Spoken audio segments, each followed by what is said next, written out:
The Great Tradition is book of literary criticism written by F R Leavis, published in 1948. By Chatto Windus. Highlights of the book. In his work, Leavis names Jane Austen, George Eliot, Henry James, and Joseph Conrad as the great English novelists. In all these 8, including Charles Dickens, Nathaniel Hawthorne, Herman Melville, and Edgar Allan Poe, we have successors of Shakespeare.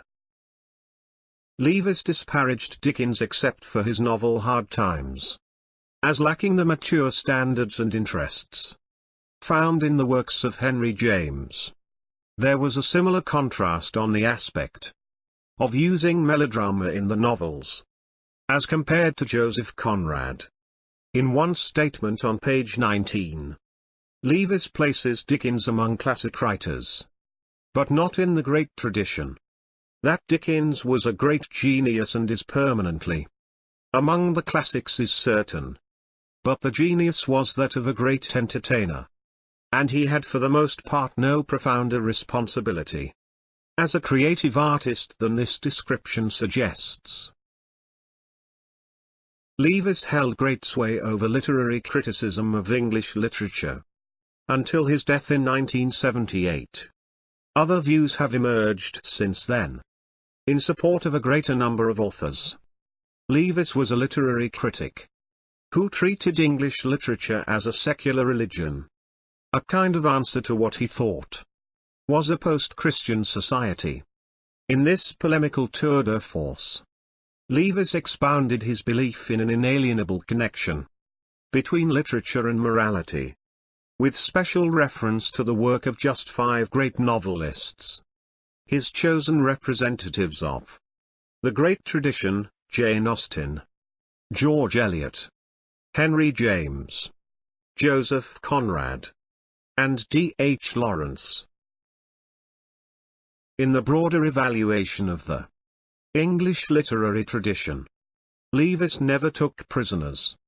He pronounced Milton as negligible, dismissed the Romantics, and believed that, after John Donne, there is no poet we need bother about except Hopkins and Eliot. And when it came to English fiction, Leavis believed that some challenging discriminations are very much called for. Nevertheless, he claimed it would be a misrepresentation of his views to suggest that, apart from Austen, Eliot, James, and Conrad, there are no novelists in English worth reading. The knockabout opening chapter of the Great Tradition is still an entertaining, sometimes shocking, read. Fielding hasn't the kind of classical distinction we are invited to credit him with. He is important not because he leads to Mr. J.B. Priestley, but because he leads to Jane Austen. To appreciate whose distinction is to feel that life isn't long enough to permit of one's giving much time to Fielding or any to Mr. Priestley. Leavis goes on to swat Laurence Sterne as irresponsible, nasty and trifling.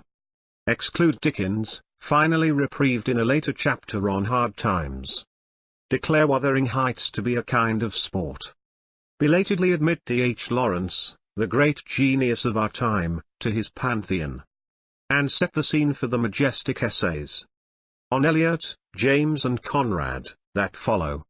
These giants, says Leavis, are distinguished by a vital capacity for experience, a kind of reverent openness before life, and a marked moral intensity.